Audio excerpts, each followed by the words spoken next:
Bien, estamos en el libro de Primera de Corintios y en esta noche vamos a estar repasando el capítulo 12, de los versículos 12 al versículo 19. En esta noche quisiera compartir, hermanos, con ustedes un mensaje titulado El cuerpo de Cristo y el cristiano insuficiente. Vamos a ver cuántos cristianos insuficientes hay en esta noche, en este lugar. El cuerpo de Cristo y el cristiano insuficiente. Hermanos, como sabemos, la unidad de la iglesia en el libro de Primera de Corintios es un tema que sobresale, un tema en el cual Pablo se enfoca de una manera muy directa. Es un tema que Pablo enfatiza en esta carta, la unidad. Era una unidad que no existía dentro de la iglesia de Corintio, porque en esa iglesia habían muchas personas inmaduras, carnales, muchas personas que a pesar de ser cristianos, la vida de santificación en esas personas aún estaba un poquito baja. No habían alcanzado un nivel de santificación necesario o no, más bien no se veía. Pablo no miraba que esta iglesia iba en crecimiento en santificación. Y pues como ustedes saben, la iglesia le manda una carta al apóstol Pablo para hacerle preguntas. Y son esas preguntas que el apóstol Pablo viene contestando desde el capítulo 7 del libro de 1 de Corintios. Él está contestando preguntas que la iglesia le había hecho. Y entre todo lo que está pasando, todo lo que está hablando el apóstol Pablo en esos capítulos desde el comienzo de la carta, él habla de esa unidad que debe de haber en la iglesia. Una unidad, hermanos. La unidad es algo que debe reinar en un grupo de santos, porque se supone que en un grupo de santos el pecado aún existe, pero es un pecado que está controlado, porque ya Cristo venció en la cruz del Calvario a ese pecado. La unidad debe de reinar, que crezca de acuerdo a la santificación de uno. Entendemos que conforme vamos caminando en el camino del Señor, vamos siendo santificados en Él. Y cuando somos santificados, todo el pecado se va suprimiendo, Cristo va creciendo, nosotros vamos menguando, vamos disminuyendo, Cristo va tomando más y más control sobre nuestras vidas. Y esa santificación es más visible en la persona que va creciendo en el Señor. Y Pablo, hermanos, reprende la división en esta carta. Varias veces menciona a Apolos, en una ocasión menciona de qué bando son, porque unos dicen que son de Pablo, otros que son de Apolos, otros que son de Cefas, y había unos ahí que se decían, nosotros somos de Cristo, de Cristo. Eran carnales estos hermanos en Corintio, estos hermanos corintios, contenciosos. En ellos se encontraba disensiones, peleas entre ellos, entre los unos con los otros. Es por eso que en 1 de Corintios, capítulo 1, versículo 10, dice Pablo, les ruego, y les dice hermanos. Estamos hablando de personas que eran hermanos, que conocían al Señor, que habían entregado su vida al Señor, eran hermanos. Les ruego, hermanos, por el nombre de nuestro Señor Jesucristo, que todos se pongan de acuerdo y que no haya divisiones entre ustedes, sino que estén enteramente unidos en un mismo sentir y en un mismo parecer. Se recuerda que hace unas semanas estuvimos hablando sobre la cena del Señor, la comunión, y cómo Pablo les llama la atención, porque cuando se reunían para tener esos momentos de ágapes, esos momentos de amor, que es la palabra en griego de ágape, en lugar de que hubiese amor, habían todo menos amor. Habían disensiones, divisiones, menosprecios a los pobres, personas que traían comida y a comer, se ha dicho, no esperaban a los demás, no convidaban a los demás.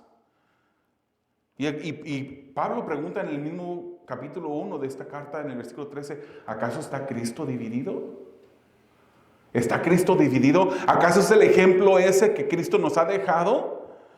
En el capítulo 3 él sigue hablando de divisiones, de inmadurez. En el capítulo 5 vemos ese tema de inmoralidad. En el capítulo 6 vemos los pleitos y cómo esos habían llegado a tal punto que se llevaban los unos a los otros a los tribunales. Y Pablo dice que acaso no hay personas sabias dentro de la congregación, dentro de la iglesia, que no pueda ver el caso que están discutiendo y llegar a un acuerdo. Se portaban como desunidos, como enemigos, llevando al hermano a la corte delante de un juez pagano para que le hiciera justicia. El capítulo 7, él habla de la práctica incorrecta del matrimonio y el divorcio. En el capítulo 10, él habla de idolatría, de fornicación, de murmuración. Esta era una iglesia que no creo que digamos que se llevó el premio de la iglesia del año. Si ellos hubieran aplicado para ese título o ese premio, yo creo que hubieran recibido un contundente no. Ustedes no son la iglesia del año. No pueden. En el capítulo 11 dice el apóstol Pablo que tenían sus ágapes, como ya lo dijimos, tiempos en los que debía de haber amor, pero habían envidias, divisiones, no compartían, se embriagaban. En lugar de venir a compartir un tiempo de amor entre los hermanos, de compañerismo, se despreciaba al pobre. Y ya lo que hacían, decía el apóstol Pablo, ya ni siquiera es cena del Señor eso que ustedes hacen. No es cena del Señor. En resumen, hermanos, la iglesia había dejado el pecado del mundo que afectara a la iglesia. Había dejado que el pecado que existía en el mundo que entrara dentro de la iglesia. Y en algunas ocasiones ya la iglesia no parecía distinta a lo que había en el mundo. Había afectado la manera como ellos discernían hasta qué es lo que es un don espiritual. Ni siquiera sabían de tan envanecidos que estaban, de tan divididos que estaban. Habían abusado de los dones espirituales. Y es ahí, hermanos, donde comienza el capítulo 12 con esos dones espirituales. Hay algunos hermanos que son cesacionistas, que creen que esos dones fueron para el tiempo apostólico, puesto que era una doctrina nueva y que Jesucristo estaba permitiendo estos dones en la iglesia para que diera un testimonio de que esta doctrina era una doctrina que venía de parte de Dios. Hay otros hermanos también serios en la palabra que creen que son continuistas, que creen que todavía estos dones siguen en operación hasta el día de hoy.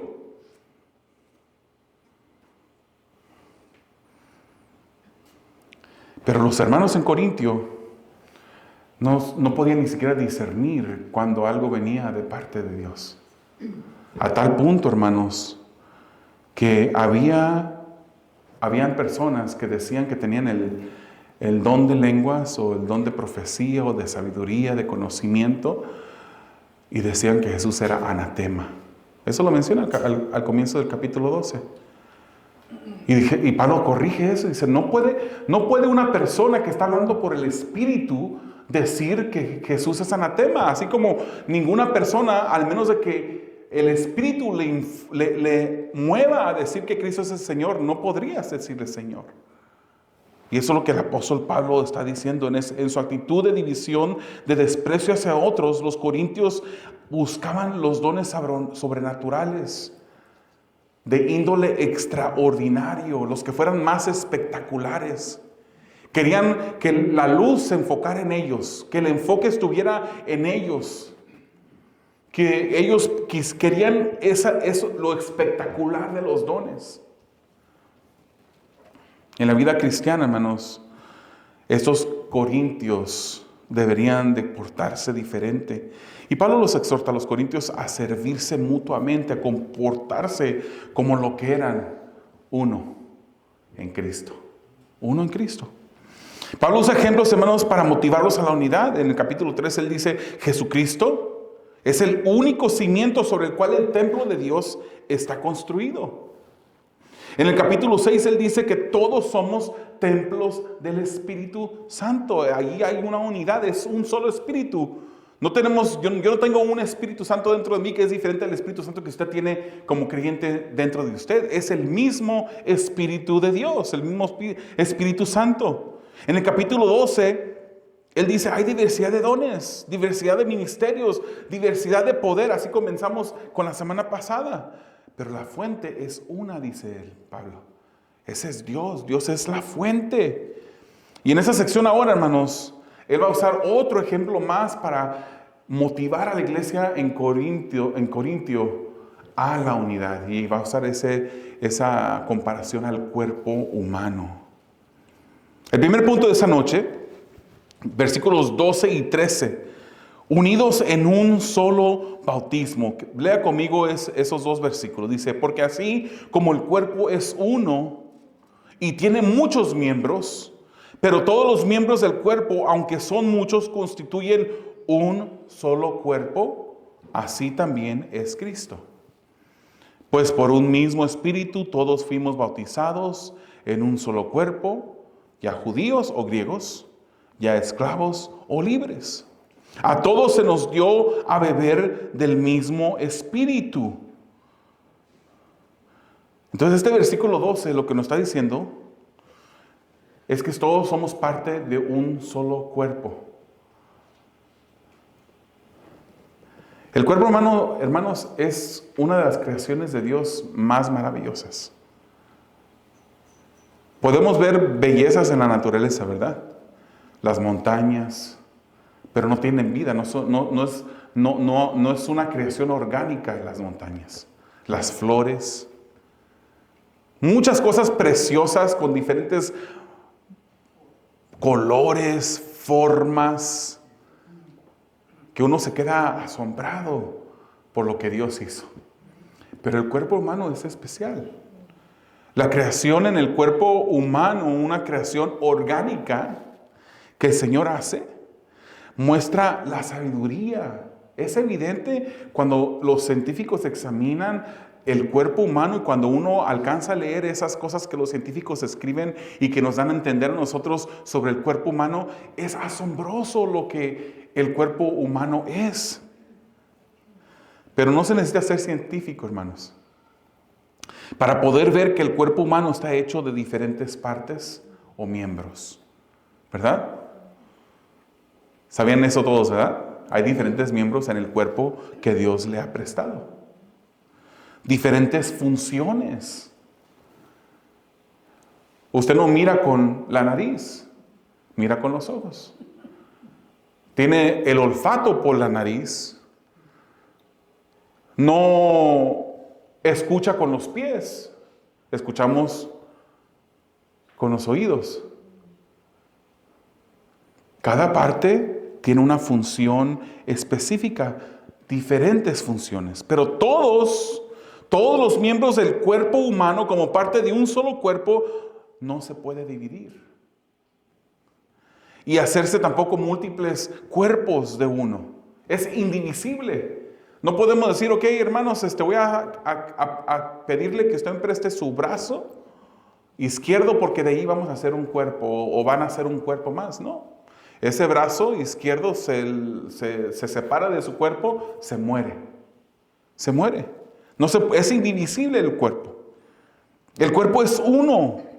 Junto con la cabeza, sus extremidades que son los brazos y las piernas, y el torso, que es el tronco del medio, es uno.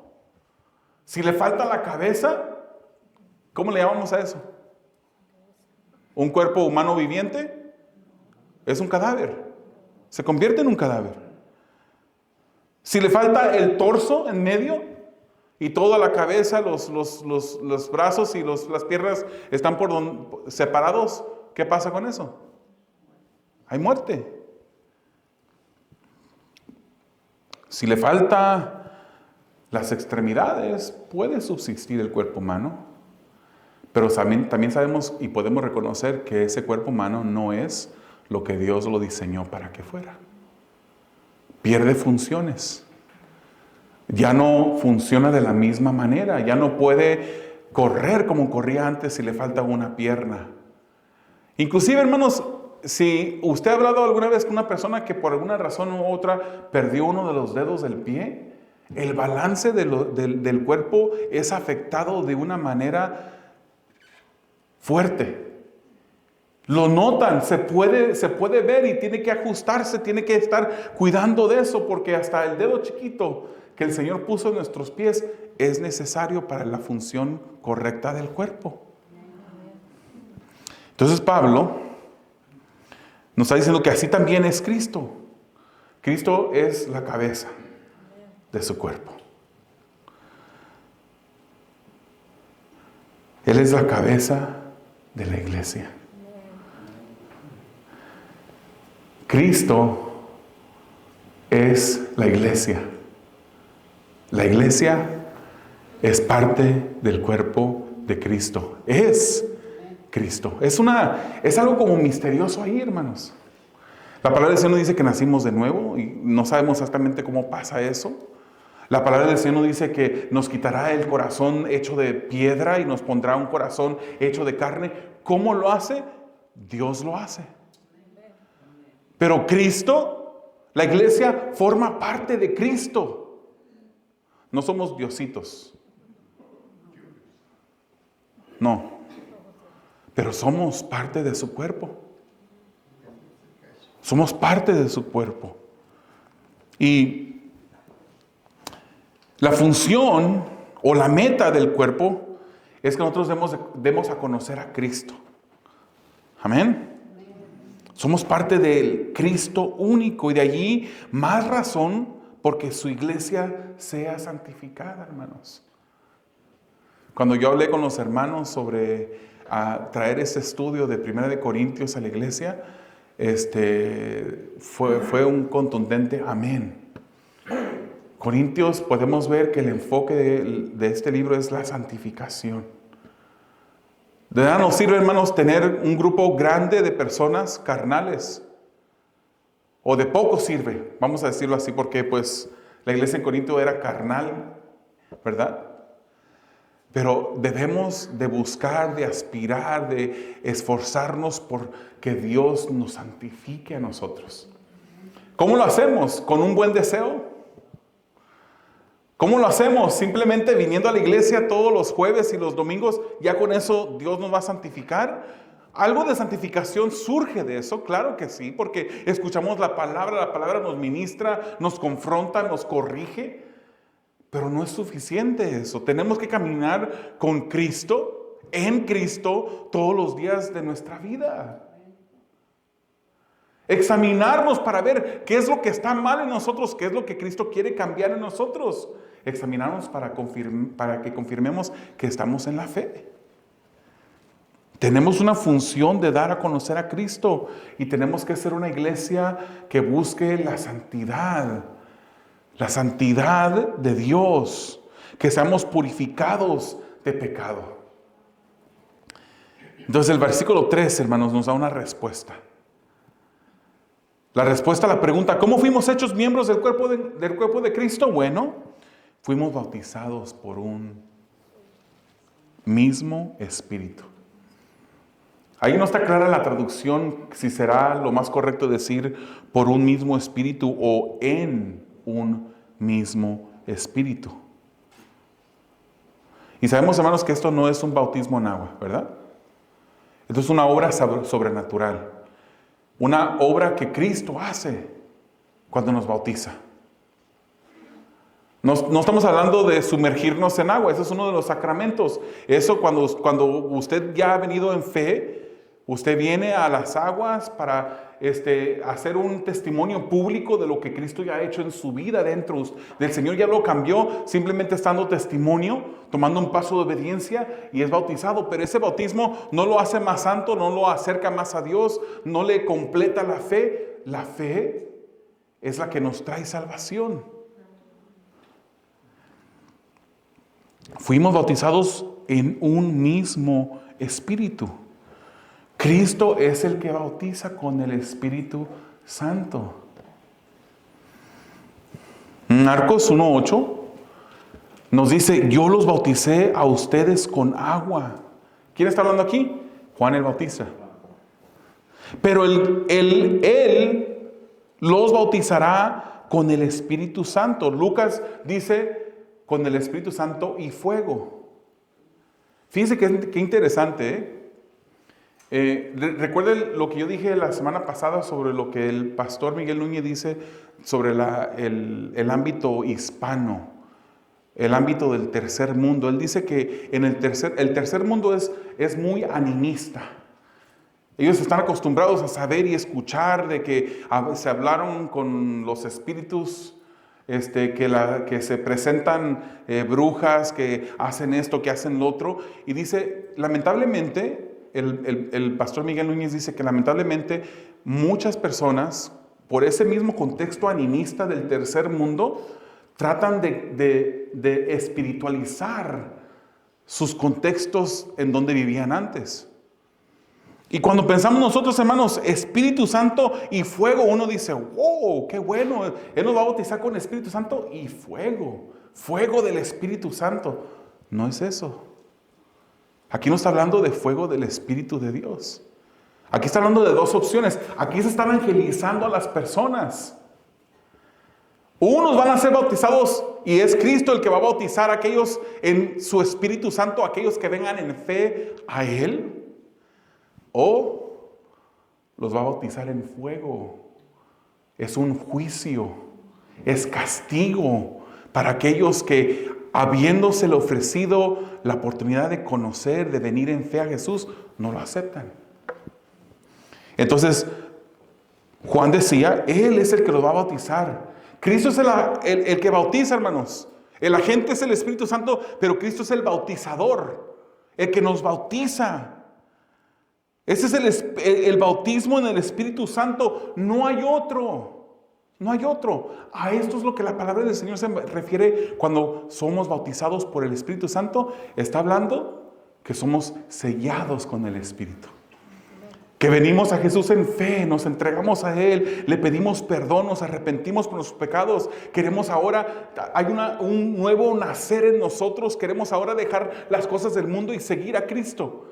Y en ese contexto, de esa manera es como Cristo nos bautiza. Efesios nos dice que Él nos sella con su Santo Espíritu. Aquí no hay, hermanos, que hay unos cristianos de una categoría más alta y otros de más baja. Aquí no hay que si tú no has recibido el Espíritu Santo, busca el Espíritu Santo para que el Señor te bautice con tu Santo Espíritu. No, si ya eres cristiano, ya fuiste bautizado con el Espíritu Santo.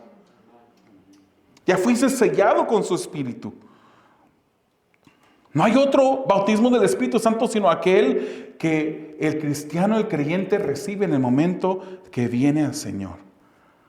Esto sucedió primero, hermanos, en el día de Pentecostés, y lo vemos, ¿verdad? Y por eso muchas personas tratan de agarrar un modelo de algo que Dios hizo en un tiempo específico y tratan de que se replique, o piensan que porque pasó así, siempre va a ser así. Esto pasó primero en el día de Pentecostés. La iglesia nace el día de Pentecostés. El Espíritu Santo se les entrega a la iglesia. Antes de ese día de Pentecostés existía el Espíritu Santo. El Espíritu Santo estaba en acción. Él obraba. En el Antiguo Testamento, allí estaba el Espíritu Santo. Él daba poder, empoderaba a profetas, a reyes que hicieran la obra del Señor, de Dios. Pero no vivía el Espíritu Santo dentro de los creyentes, no vivía. Ni siquiera el mismo padre de la fe, Abraham, pudo haber dicho, o pudo haber jamás, ninguno de sus días vivió el Espíritu Santo dentro de él. No es hasta el día de Pentecostés cuando la iglesia se le da, la iglesia nace y se le da el Espíritu Santo. El bautismo en el Espíritu Santo es la obra espiritual en la que Dios posiciona al creyente dentro del cuerpo de Cristo. Somos bautizados por un mismo Espíritu. Esto no sucede después de ser cristianos. Si tú eres o nos escuchan en línea, si por ahí hay un hermano que es continuista, que creen que los dones sobrenaturales aún siguen en función, sí, pueden en ese contexto, en esa manera de pensar, pues las lenguas continúan. Yo crecí en el ámbito pentecostal, como ya creo que la mayoría de ustedes lo saben. Y se me decía que tenía que buscar el bautismo del Espíritu Santo. Y ahí estaba yo pidiéndole al Señor, Señor, quiero hablar en lenguas, quiero hablar en lenguas. Y me deprimía, me sentía triste cuando Dios no me contestaba esa petición. Yo quería el bautismo del Espíritu Santo. En ese contexto de la iglesia Pentecostés le enseñan a las personas que vienes al Señor Jesucristo por fe, pero también después de eso buscas el bautismo. Y la palabra del Señor es contundente. No hay lugar en la palabra del Señor donde nos dice que podemos ahora pedir. Gálatas 3:26, hermanos, nos dice, pues todos ustedes son hijos de Dios mediante la fe en Cristo. Está hablando que ya son hijos de Dios. ¿Por cómo? Por la fe en Cristo. Efesios 2 no nos menciona fe en Cristo, pero la Biblia nos dice que es fe en Cristo, fe en Jesús. Y dice el 27, porque todos los que fueron bautizados en Cristo, de Cristo se han revestido. Es una obra sobrenatural que el Señor hace en nuestras vidas. Pablo dice, todos fuimos bautizados, incluyendo los corintios. Y ya vimos cómo eran los hermanos en Corintio. Carnales, inmaduros. Personas que no se hubieran ganado, como ya dijimos, ese premio de la iglesia del año, o ni siquiera del día, ni de la hora. Porque eran carnales. Pero Pablo les dice a ellos, a esos cristianos que eran carnales, todos fuimos, los incluye a ellos, todos fuimos bautizados, incluyendo ustedes, fuimos bautizados. Les llama hermanos. Pero no todos hablaban en lenguas. ¿Se fija usted? No es necesario o no es bíblico cuando las personas dicen, tienes que hablar en lenguas para que confirmes que tienes el Espíritu Santo. El Espíritu Santo ya lo tienes cuando vienes en fe a Jesús. Aquí mismo lo dice, en este versículo 13, todos fuimos bautizados. Todos fuimos bautizados. Y en este mismo capítulo, el versículo 30 dice, pero no todos hablan en lenguas. Hechos, hermanos, 8 y capítulo 10 nos hablan de dos excepciones. Y hay personas que se agarran de estos dos capítulos para decir, ¿te fijas? El Espíritu viene después de que creíste y viene por una obra de hablar en lenguas. Pero Hechos 8 y capítulo 10, hermanos, nos muestra un ejemplo de creyentes que recibieron al Espíritu Santo después. Pero esto claramente, interpretado por la palabra, fueron excepciones. Esto fue algo que el Señor lo quiso hacer de la manera como lo hizo, para testimonio de los apóstoles, para testimonio de la iglesia que estaba en Jerusalén. Después, cuando los apóstoles miraron que estos gentiles también eran bautizados con el Espíritu Santo, ellos entendieron, ok, ya entendimos. La salvación no solamente es para los judíos, la salvación también es para los gentiles. Porque y ellos decían entre sí, incluso a ellos los gentiles, Dios también los ha bautizado con el mismo Espíritu. Pasó con ellos lo mismo que había pasado con los apóstoles en el día de Pentecostés. Esto era algo que el Espíritu Santo hizo para testimonio a los apóstoles. A todo hijo de Dios se le da a beber del mismo Espíritu. Somos participantes. Cristo, su Espíritu, vive en nosotros. Por este mismo Espíritu, un único Espíritu. La iglesia es un solo cuerpo, y así lo dice Efesios 4, del 4 al 6. Hay un solo cuerpo y un solo Espíritu. Así como también ustedes fueron llamados en una misma esperanza de su vocación. Un solo Señor, una sola fe, un solo bautismo, un solo Dios y Padre de todos, que está sobre todos y por todos y en todos. Sabemos, hermanos, que la salvación tiene un elemento instantáneo como un elemento progresista o progresivo, perdón. Sabemos que en el momento cuando venimos al Señor en fe, somos justificados en ese momento. Somos justificados. Ahí, en ese aspecto, la salvación es completa o perfecta. Pero también sabemos que es progresiva del punto de vista de la santificación. Lo he dicho antes, la salvación es, fuimos salvos, estamos siendo salvos y seremos salvos. Fuimos salvos cuando fuimos justificados. Venimos a Jesucristo en fe. Eso nos salvó. Fuimos justificados pues por la fe. Tenemos paz para con Dios por medio de nuestro Señor Jesucristo. Romanos 5:1. Pero estamos siendo salvos en el progreso de la santificación. Y el primer paso, no tuvimos nada que ver con ese primer paso. Dios lo hizo todo. No recuerdo quién dijo, lo único que contribuimos en este paso instantáneo, cuando fuimos salvos, es nuestro pecado. Es lo único que contribuimos nosotros. Pero ahora estamos siendo salvos. Y en este proceso de santificación requiere de un esfuerzo de nosotros. El Espíritu Santo es el que santifica por su palabra al creyente, pero también requiere de un esfuerzo. No podemos sentarnos debajo de una palma con una piña colada y un abanico de mano y esperar que la obra del Señor sea... El Señor no obra así. Tenemos que esforzarnos leyendo la palabra, estar en la oración día tras día. Esa es la salvación en su progreso. Un día seremos salvos cuando seamos glorificados. Fuimos libertados del dominio del pecado.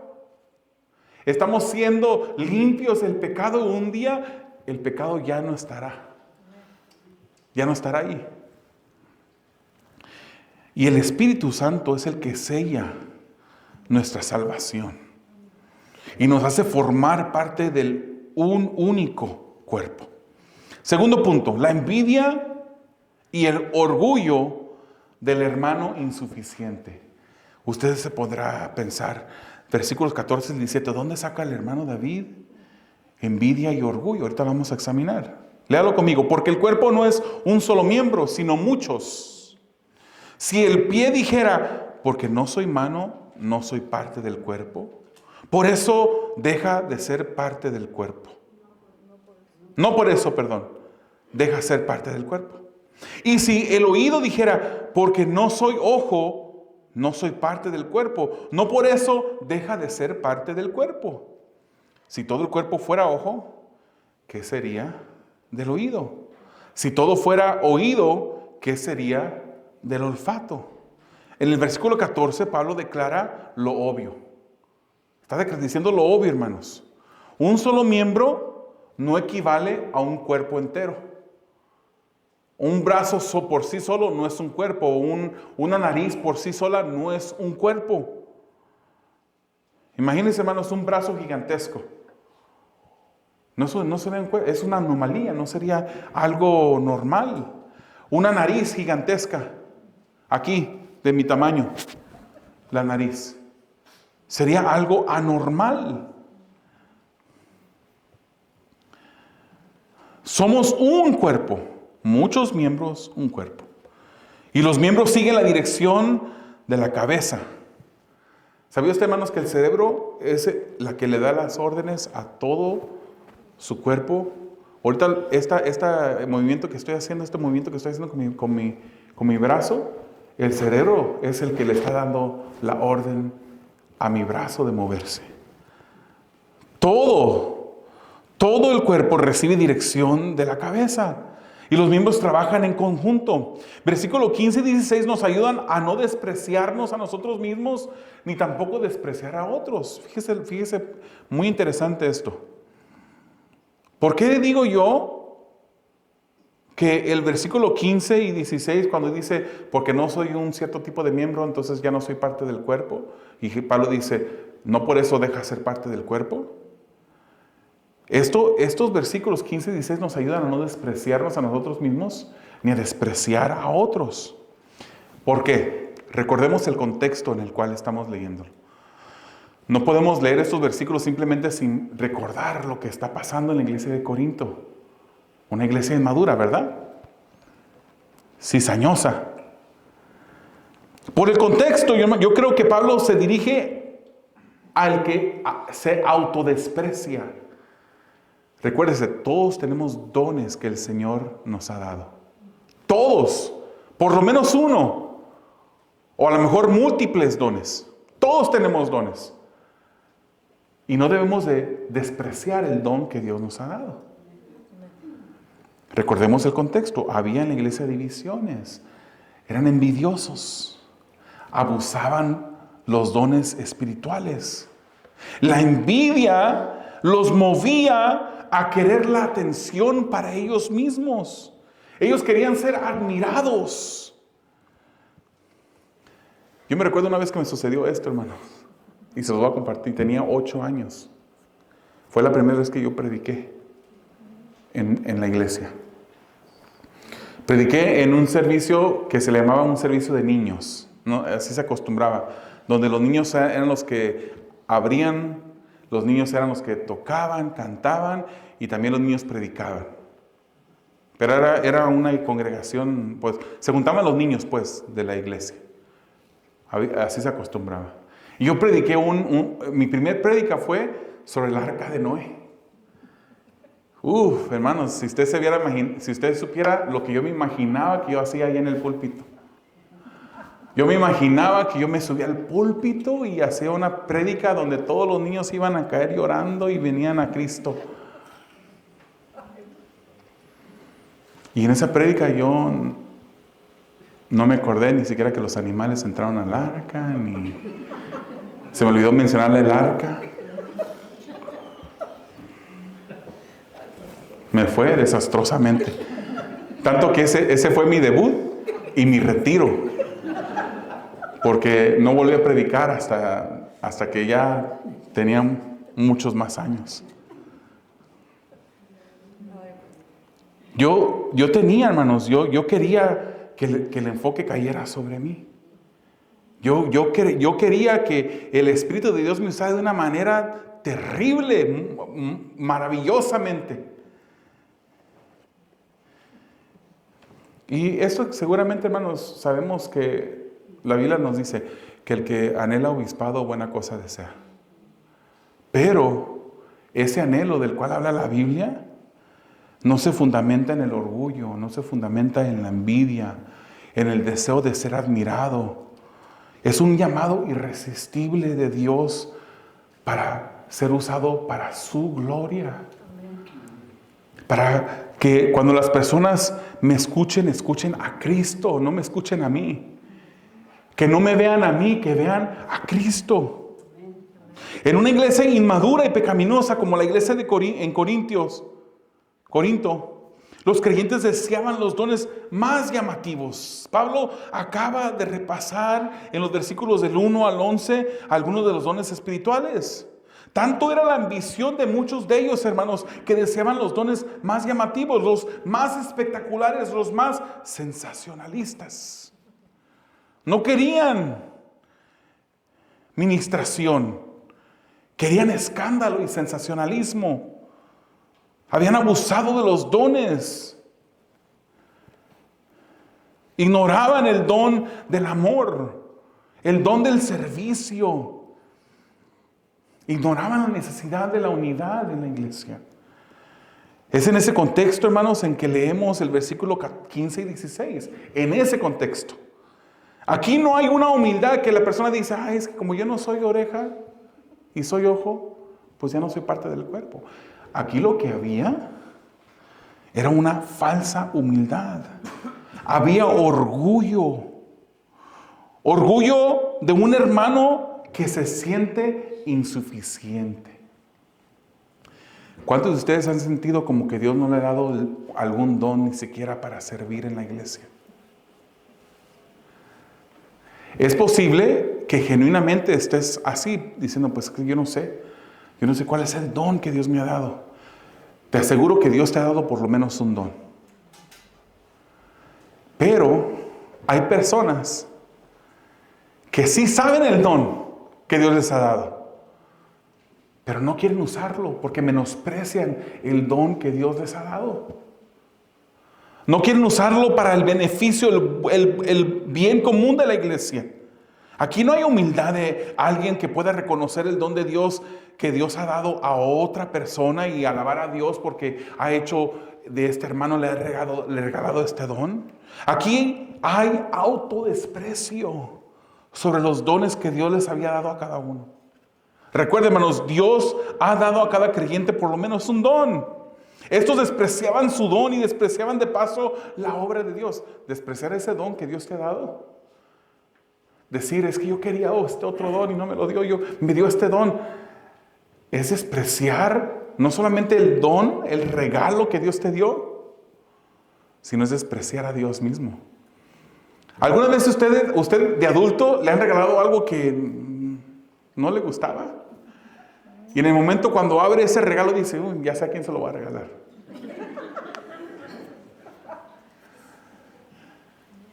Por cortesía usted no le dice a la persona que le regala eso. Pero eso es un desprecio de ese don, de ese regalo que se le ha dado. Cuando nosotros despreciamos el don que Dios nos ha dado, porque queríamos otro don que aquel otro hermano tiene, estamos menospreciando la obra de Dios en nuestras vidas. Es que como Dios no me hizo mano, sino que me hizo pie, entonces no soy del cuerpo. Es que como Dios no me hizo ojos, sino que me hizo oído, entonces no soy del cuerpo. Había orgullo, envidia detrás de estos comentarios de los hermanos en Corintio. La envidia, hermanos, es tropiezo del agradecimiento a Dios. Una persona envidiosa no puede vivir una vida agradecida. No puede. Porque la envidia, hermanos, es un pesar del bien ajeno. En lugar de que usted se alegre de cómo el Señor usa a su hermano, los dones que le ha dado Dios a su hermano, usted tiene envidia, usted le da un pesar, se enoja. ¿Por qué yo no? ¿Por qué él sí, ella sí y yo no?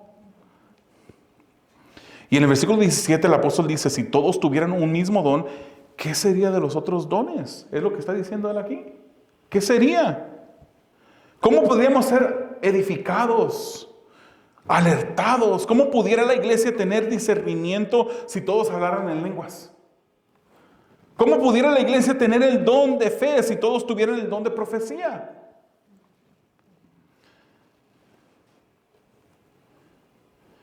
¿Ha escuchado o ha conocido usted alguna persona que aunque tiene la habilidad de oír, solo habla y habla y habla y habla? Como que es algo no natural, ¿verdad? Antinatural. Dios creó un cuerpo con diferentes miembros. Y cada miembro tiene una función o un don. Desear el don de otro sin apreciar y agradecer el don que Dios te ha dado es no tener agradecimiento y es evidencia de carnalidad. Fíjese lo que dice el pastor John MacArthur, hablando sobre este tema. Él dice, el envidioso es también a menudo caprichoso y enojadizo.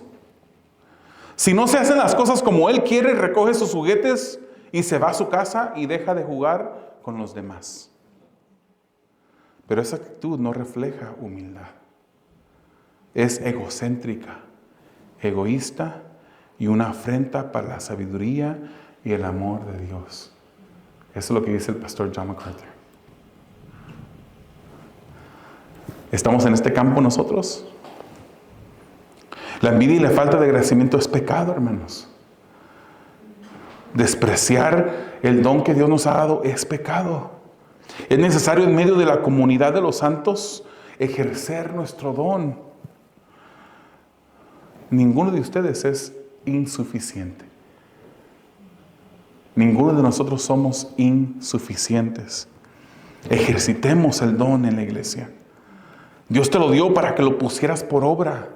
No te rebeles, hermano, en contra del diseño de Dios con el cual Él te creó, o con el cual Él creó su cuerpo de la manera que su sabiduría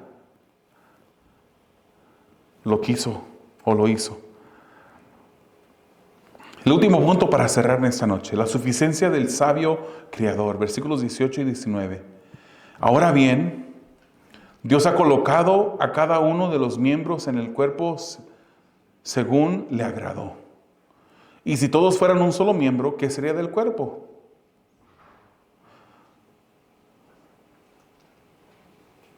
Incluye el 20 también. Sin embargo, hay muchos miembros, pero un solo cuerpo. Se recuerda, hermanos, que ya en el capítulo 12, versículo 11, dijo Pablo que el Espíritu distribuye individualmente y da a cada quien según su voluntad, ¿verdad? Así dice el versículo 11. Aquí en el versículo 18 repite algo similar. Dios coloca a cada miembro dentro de la iglesia.